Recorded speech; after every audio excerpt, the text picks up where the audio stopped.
This is a question from Ryan Boseman. Do you view Ausar and Holland thriving together long term as two-way players, or do you think one of them will be traded or even role reduced? You want to take that one, or Yeah, I'm just thinking, and I mean, long term is the key word there, because if you remove that, no, like it.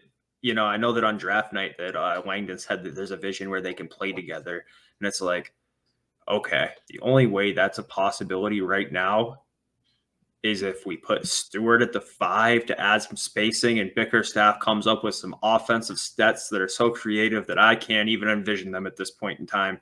Because if not, we end up back where we were last year with a bunch of non-shooters around Cade with no spacing, and we know how that goes. So long term, if Fred Vincent works these miracles, sign me up. But that's not going to happen overnight, and it's not something that you would want to count on or bet on personally for me. But if it does happen, like, we're in great shape. Both of the guys have so many other plus traits, and at their age, they're so intriguing. But realistically, for them to share the floor together, one of them, at the very least, preferably two of them, learn how to shoot the ball at a league average clip or close. Yeah, I think ideally you basically hit all the nail on the head with this question. They both have to become at least league average shooters. I think right now, no. I think you would have to separate them. And I think Ausar would be higher on the pecking order, in my opinion, just because I think Ausar is like this close to becoming an elite defender, to the point where like maybe you see him on the ballot for an all defensive team, because he was locking up guys his rookie year that like he should have not like been locking up. Superstars, like, SGA, real dudes.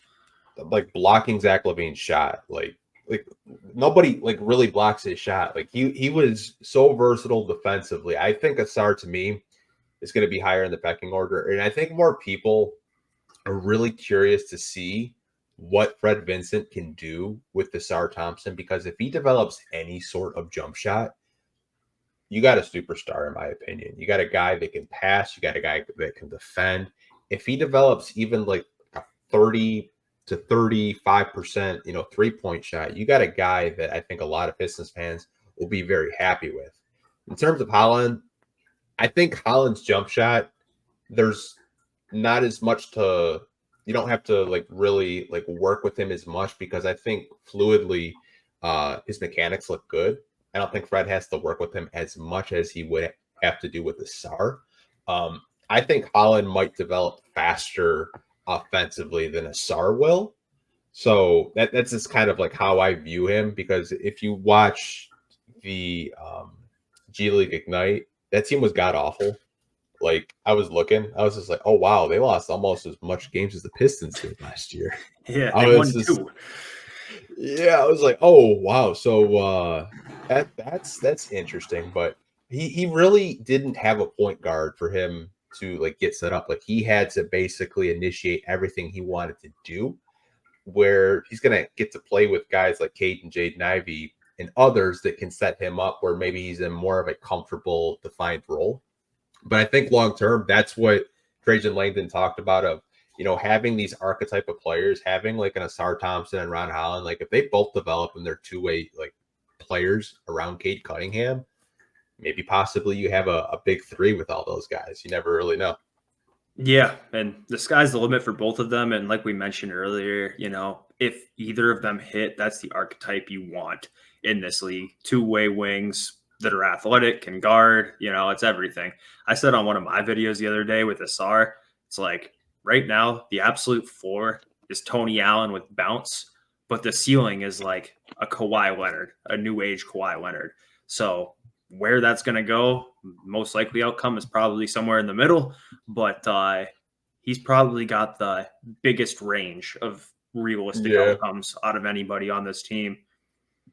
Yeah, I mean, he could be like Ron Artest, or he could be like Al-Farouq Aminu.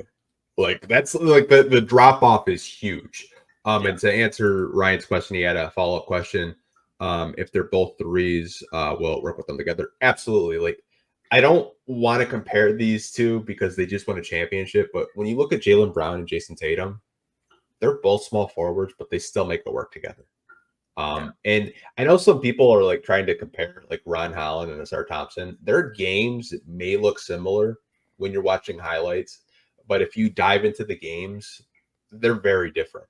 They're very different. If you like actually go in to watch some, Pistons games, some OTE games, or G League Ignite, or even Summer League games, both of these guys are, small forwards that struggle to shoot the ball, but offensively, their approach to the game is a little bit different. So I think, to your question, Ryan, your second question, I do think that they both can play together. They just have to develop that offensive game, and that's why Trajan brought in Fred Vincent. And if you kind of look at all the players that he's worked with, each one of those players has developed a jump shot. I mean, you look at Lonzo Ball. He wasn't really a good three-point shooter. He developed a three-point shot. Hopefully, we do see some Lonzo Ball pretty soon, because I actually do miss watching him play. But that was a fun question. I haven't really thought about it yet.